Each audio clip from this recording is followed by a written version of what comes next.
They say the higher your pheromone compatibility, the better your offspring will be. Drake and I had a compatibility rate of 99%, but he didn't like me. He said anyone ruled by pheromones was no better than an animal in heat. To fight against our so-called destined bond, he rejected me and started dating different omegas. Once, he even left me alone in an empty classroom during my heat. With no other choice, I went to the top student in our class, cold, quiet Ryan, and begged him to mark me. Later, when Drake caught a whiff of my scent, he went completely mad. "We're the ones with the highest compatibility," he shouted. The alpha behind me bit my neck and said with a teasing tone, "Higher than 100%? I hadn't expected my heat to come early. The suppressants in my bag were already gone, and my peach-scented pheromones were spilling into the air uncontrollably. Fighting the burning in my body, I called Drake. It took him forever to answer. "Ethan, what kind of nonsense are you pulling again?" His voice was irritated, buried under the noise of electronic music. He was obviously at a bar.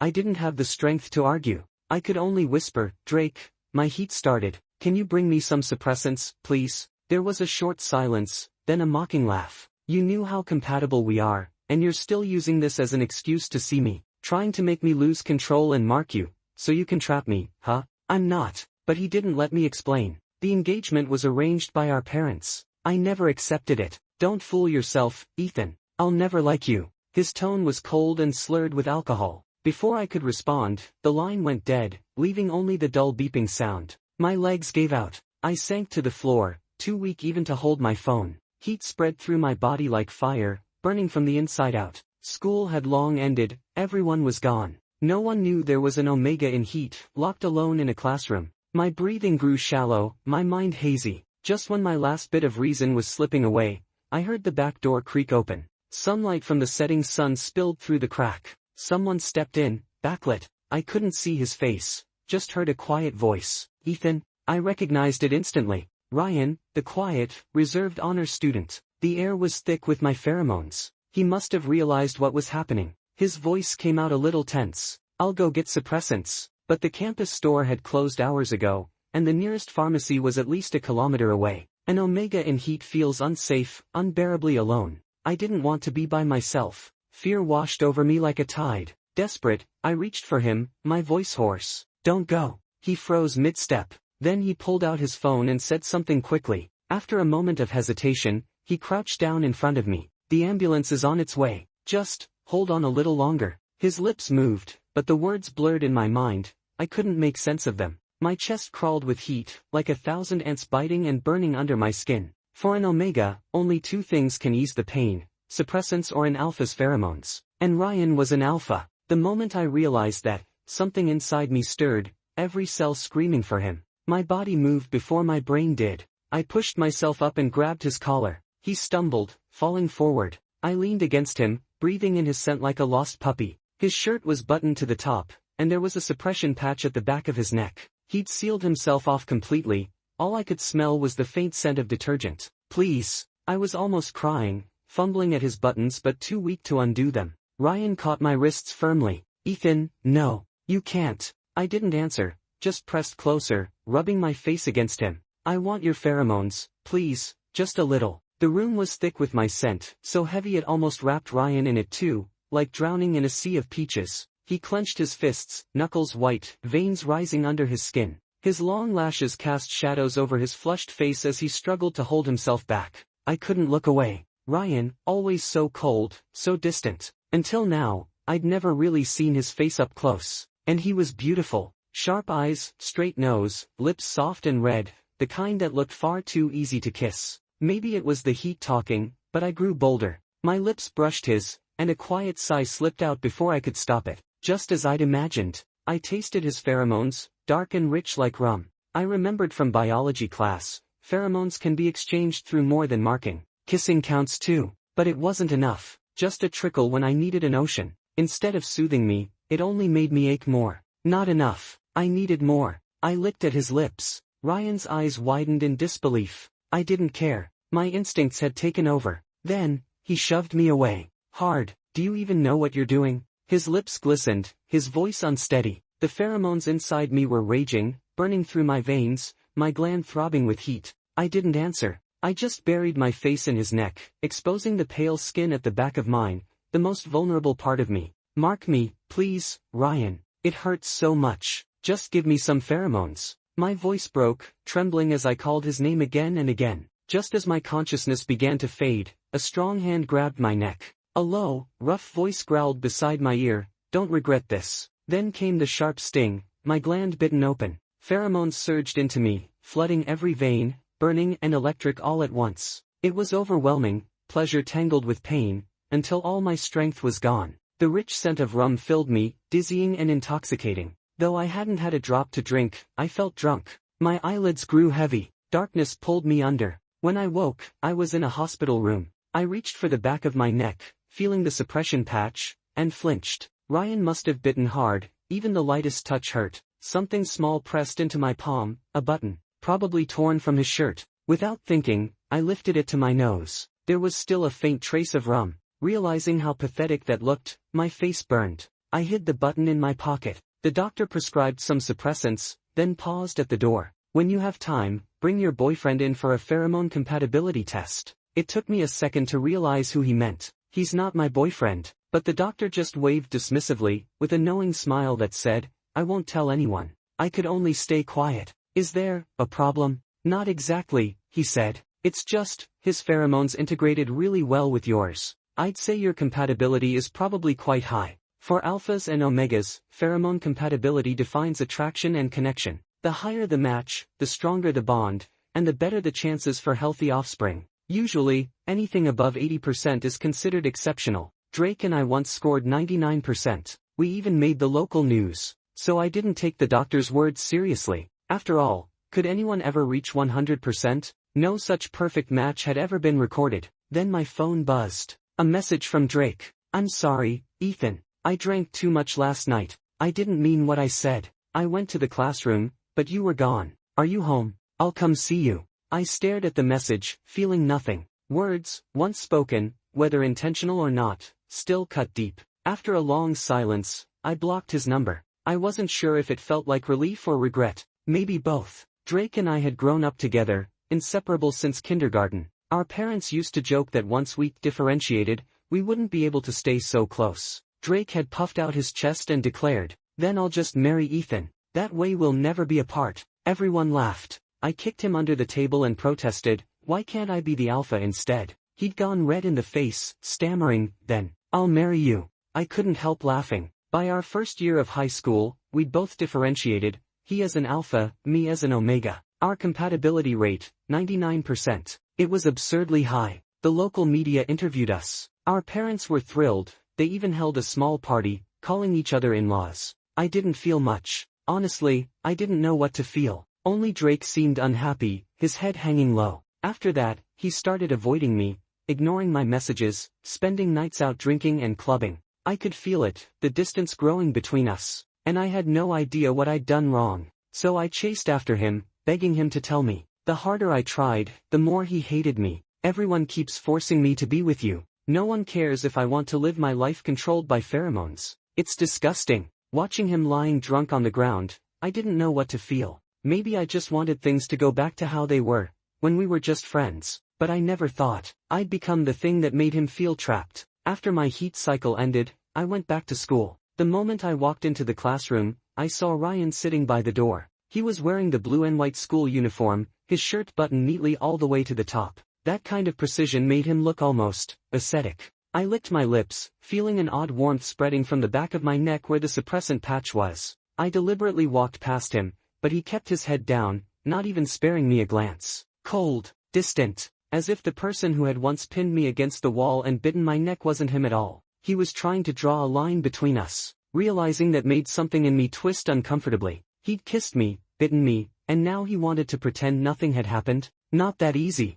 Maybe I stared too long, because he finally reacted. He looked up, eyes dark and heavy with something I couldn't quite name. Then, in a voice low enough for only the two of us to hear, he said, "So what? Your heat's over, isn't it? If you don't want to get bitten again, stay away from me." It was like he'd finally torn off the mask he always wore, showing me a sharp, unguarded side of himself. I froze, my heart thudding wildly. When I dared to look again, he'd already lowered his eyes, expression calm and indifferent once more, like I'd imagined the whole thing. Back at my desk, I'd barely sat down when Drake leaned over. Ethan, why did you block me? Are you still mad? He was too close. Even with my suppressant patch on, I could still smell his scent. The faint mint in his pheromones filled my nose, and suddenly I felt sick. Funny. Once, our near-perfect pheromone match had made me instinctively want to be near him. But now, the same scent made my stomach twist in disgust. I forced myself not to gag, frowning as I pulled a mask from my pocket and slid it on, inching subtly away. Drake's eyes widened in disbelief. Ethan, are you avoiding me? No, I said quietly. I just caught a cold. Don't want you to get it. Really? He sounded doubtful, but didn't press. After all, everyone knew I used to chase him around. The idea that I'd be the one avoiding him was laughable. At the front of the room, the homeroom teacher tapped the desk. Seat change today. Pick according to your rank. Ryan stood first, moving his books to the corner of the room, isolating himself as usual. No one even found it strange anymore. When it was my turn, Drake called out, Ethan, I already promised to sit with Mark. He didn't have to finish. I knew what he meant. Drake's grades were bad, so he always picked last. And because everyone knew about our 99% match, my seat was always conveniently left open beside his. Got it, I said simply. Then, under everyone's surprised stares, I pulled out the chair next to Ryan and sat down. The classroom went silent. Ryan froze, clearly not expecting it. What? I teased lightly. You wanted to sit with someone else. Should I move? I blinked up at him, eyes wide and innocent, leaning just close enough that my chin nearly brushed his shoulder. His ears turned red. He said stiffly, no. No one in particular. I smiled. Good. Ryan wasn't much of a talker. Even with me beside him chatting all day, he could go hours without saying a word. I liked teasing him. Every time I got a little closer, he'd stiffen like a startled cat, cheeks flushed, muttering for me to back off. Watching him run away like that always made me wonder, was my peach-scented pheromone really that unbearable? Just then, commotion stirred at the door. A first-year Omega was confessing to Drake. Drake was handsome and popular, crowned most attractive alpha his first week here. Getting confessed to was practically a daily routine. I lost interest quickly and poked the back of the student in front of me. Hey, don't you think Ryan's way better looking than Drake? Sure, he's a bit cold, but there must be someone who likes him, right? Because he's a defective alpha, my classmate whispered. Defective? I blinked. Yeah,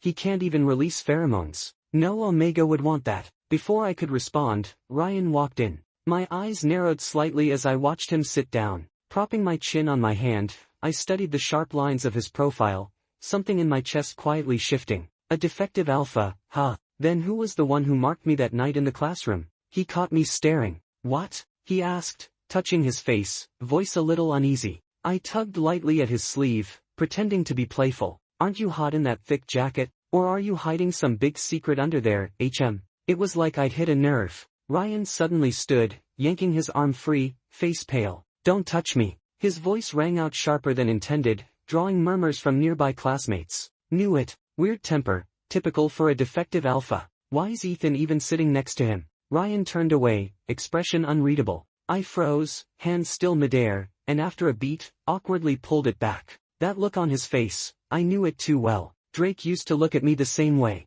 I'd thought that after Ryan helped me through my heat, something between us had changed. Maybe we could at least be friends. But maybe I'd been wrong from the start. Maybe he didn't need a friend at all. I gave a small, self-deprecating smile and looked away. I didn't notice the tension in his shoulders, or how his hands were trembling by his sides. Ryan and I stopped talking. Or rather, I stopped talking to him. No more questions about homework, no small talk, not even a glance when we passed in the hallway. But it seemed he couldn't take the silence for long. One day, a small piece of cake appeared on my desk. Ryan stood there awkwardly, clearly trying to say something. What's this? I asked flatly. I saw it on the way here, he muttered. Peach flavor. Thought you'd like it. Peach, the scent of my pheromones. He remembered. My ears burned, but I forced a scoff and turned my back to him. I hate cake. Take it away. A quiet pause, then the soft rustle of plastic as he did exactly that. When I turned back, both Ryan and the cake were gone.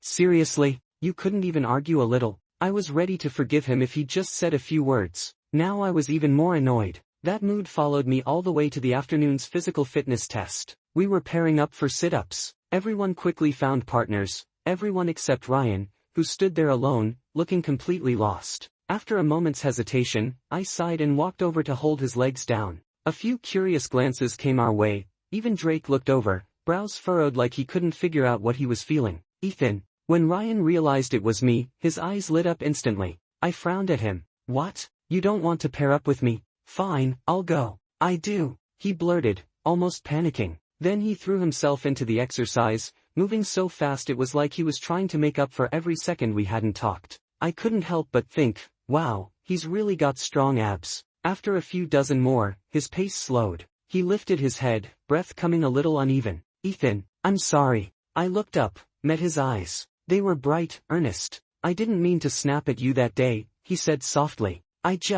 He stopped, clearly struggling to find the right words. If you don't want to talk about it, it's fine, I said gently. I'm not trying to force you. Everyone had their own secrets, I understood that. To ease the awkwardness, I changed the subject. Aren't you hot, though? The gym was stifling, and sweat glistened on his forehead. He hesitated, then finally unzipped his jacket, revealing a long-sleeved sweatshirt underneath. After gym class, Ryan stayed behind to put away the equipment. I quietly slipped into the storage room after him. He placed the last racket on the shelf, then turned around and met my gaze in silence. Ryan was tall, his broad shoulders almost blocked out the light and completely dwarfed me beneath him. The equipment room was dim, with only a few strands of sunlight filtering in through the small windows. It reminded me of that evening's sunlight spilling through the crack of the classroom door, and for a moment, I could almost smell that same intoxicating trace of rum again. Ethan, Ryan said quietly, didn't you want to know why I keep my pheromones so tightly suppressed? So,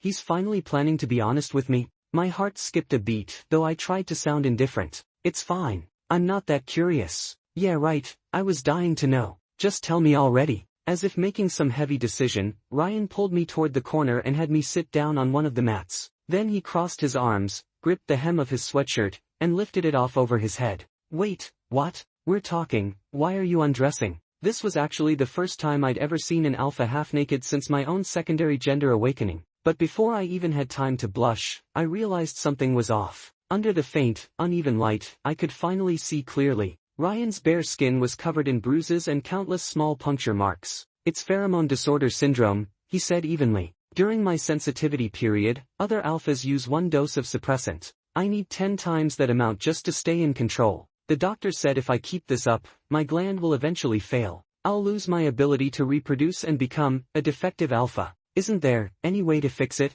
I asked softly. There is, he said. Ryan lowered his head, his dark eyes deep and unreadable. Omega pheromones can ease my symptoms, but I'm allergic to almost every omega's scent. My breath caught. I could hardly believe it. That's a dead end. But suddenly, something flashed through my mind. I swallowed, then carefully asked, You're not allergic to my pheromones, are you? Ryan knelt down on one knee, bringing his face so close that our noses almost touched. I could feel his breath, warm and unsteady, brushing against my skin. Ethan, he murmured, you're the only person since my differentiation that I can be near without triggering an allergic reaction. His voice dropped lower, soft and rough at the edges, brushing past my ear like a feather. Peach, I really like that scent. The word sounded almost like a confession. My whole body burned. All that coldness before, and pushing you away, it wasn't what I wanted, he said quietly. It's just, I got greedy. Every time I caught even a hint of your scent, I wanted more.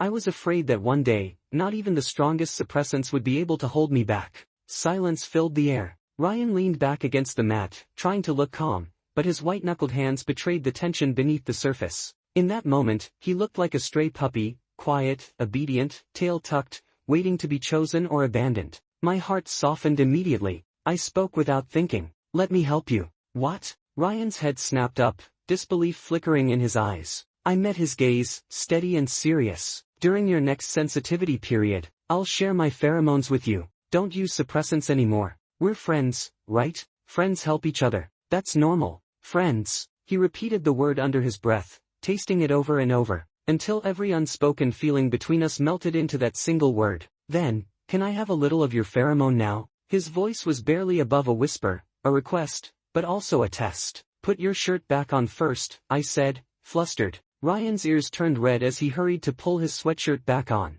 I couldn't help but laugh softly. Then I stepped forward and wrapped him in a hug. His arms hesitated before slowly tightening around me, holding me firmly against his chest. The scents of rum and peach intertwined in the air. It wasn't overwhelming, just faint, enough to make both of us sigh softly in relief. The back of my neck grew warm, and when I felt my body starting to react, I quickly pushed him away. "Alright," I said breathlessly. "That's enough." Ryan lifted his head from where it had rested against my shoulder. His eyes shimmered with moisture, the corners faintly red. My heart pounded so hard it hurt. It felt like it was about to burst out of my chest. I turned away, refusing to meet his eyes, and bolted out the door. When I stepped out of the school gates, I immediately spotted Drake standing at the intersection. One hand in his pocket, his posture relaxed, like he'd been waiting for someone. I didn't plan to greet him. I headed straight for the bus stop. But suddenly, a hand shot out, blocking my path. "Ethan," Drake said with a grin, standing too close.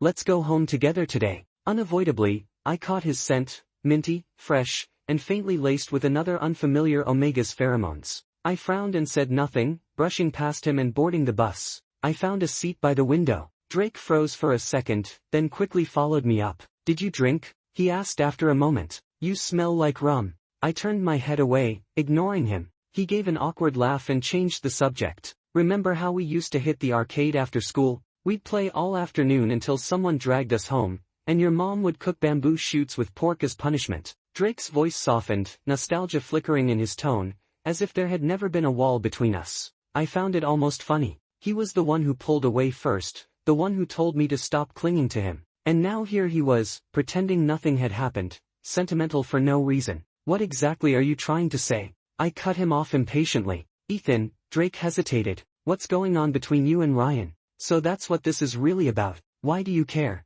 I asked flatly. "Of course I care," he said sharply. "We were promised to each other as kids. You getting close to another alpha, it's not right." I actually laughed. "What childhood promise? I never agreed to any of that. And you're right about one thing, an Omega shouldn't get too close to an alpha. To make sure my boyfriend doesn't get jealous, maybe you should keep your distance." "Boyfriend?" Drake's eyes widened, disbelief washing over his face. "You asked what Ryan and I are," I said evenly. "So I'll tell you now, he's my boyfriend. But he's a defective alpha." "That's right." I nodded. "That's why I like him, not his pheromones." Drake fell silent, shock clouding his expression. By the time I stepped off the bus and walked away, he was still standing there, frozen in place. The next morning at school, Drake's seat was empty. When my eyes met Ryan's, I felt a bit awkward. After all, I'd used him as an excuse yesterday without asking, and now here he was in person. I couldn't help feeling guilty. "What's wrong?" Sensing my unease, Ryan lowered his voice and asked softly. I fidgeted with the hem of my shirt and looked up at him with wide, watery eyes. "Yesterday, Drake came to ask what kind of relationship we have. Do you want to know what I told him?" Ryan froze, sitting up straighter, his expression suddenly alert. The air between us filled with a subtle, hazy tension. He cleared his throat and tried to sound calm. "Aren't we, just friends?" "But I told him you're my boyfriend." Boom! Ryan's face turned crimson in an instant. His gaze darted everywhere, not knowing where to look. I lowered my head, hiding a short laugh, then reached out to poke his arm. "So, are you, my elementary school genius? Can I be?" Ryan's voice trembled, his tone nervous but suddenly turning firm. "Ethan, I want to be your boyfriend." Looking into his clear, steady eyes, my heart melted completely. I took his hand gently and said, "Ryan, I agree." As exam week drew near, most of the easy classes were cancelled. This was our final physiology class, and I was listening absent-mindedly, resting my chin on my palm. Under the desk, though, I quietly reached over and held Ryan's hand.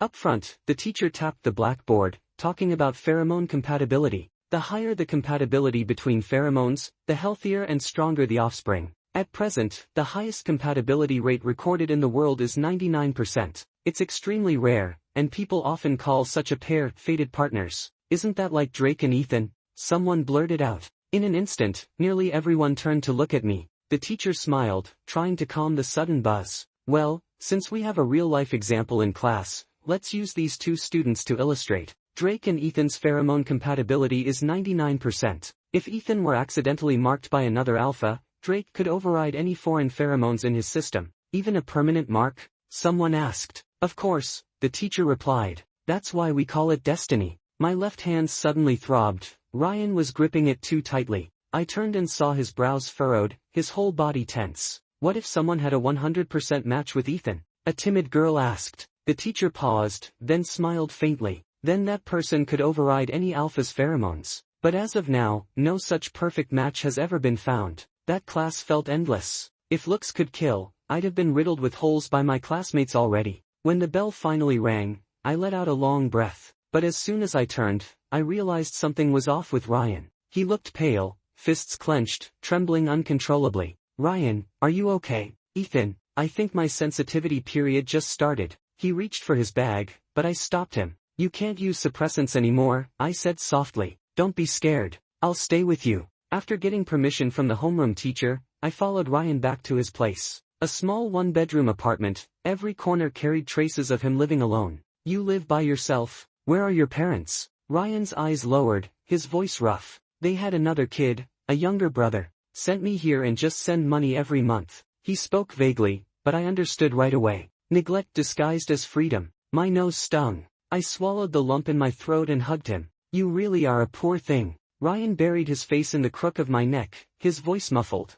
"It's okay. I have you now." He hesitated, then went on. "Ethan, I'm jealous of Drake. Jealous that his pheromones match yours so well. Jealous that everyone says you two are destined. But the one I like is you." I kissed his cheek, then his lips. And slowly, I began to release my pheromones. In the small room, the scent of peach and rum intertwined and lingered, sweet and intoxicating. Maybe because of that comfort, Ryan's sensitivity period only lasted 3 days. He was still tired afterward, but otherwise back to normal. As I tossed the empty nutrient bottles into the trash, my phone rang. Ryan lay on the bed, silently watching me. "Drake's in the hospital," I said. "My mom's away on a business trip, so she asked me to visit him. Is that okay, boyfriend?" I shook his hand playfully, half teasing. Ryan kissed the back of my hand, his tone so gentle it almost hurt. "Baby, I won't interfere with your friendships. Do what you want." At the hospital, Mr. and Mrs. Pei nearly jumped with relief when they saw me.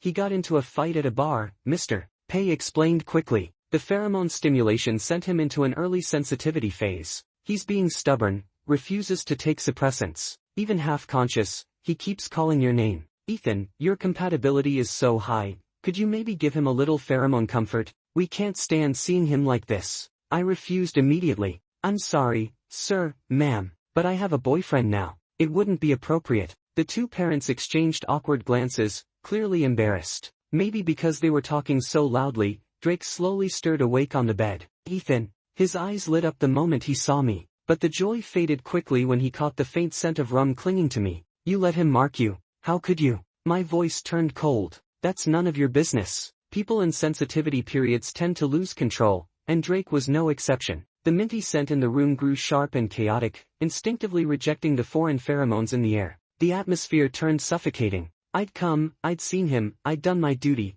so I turned to leave. But Drake struggled against his parents, eyes red as he shouted, "Why? You like me, you've always liked me. Our pheromones match better than anyone's." "Who said I liked you?" I snapped. "Drake, I've only ever seen you as a friend. But now, even that's over." "The highest compatibility, huh?" "Not necessarily." Back in that hospital room, I could feel my body rejecting Drake's scent entirely. Thinking of what the teacher said in class, I took out my phone and called Ryan. "Hey, boyfriend, got time to come to the hospital for a pheromone compatibility test?" We sat side by side in the clinic waiting room, as nervous as newlyweds getting a marriage license. 100%, the doctor blurted out, bursting from the lab with the results. His face, already flushed, turned even redder with excitement. "The world's first ever 100% pheromone match. This is groundbreaking." Even though I'd half expected it, I was still stunned. Ryan's eyes reddened as he pulled me into a tight embrace. Tears spilled freely down his cheeks. "Ethan, you're my destined one."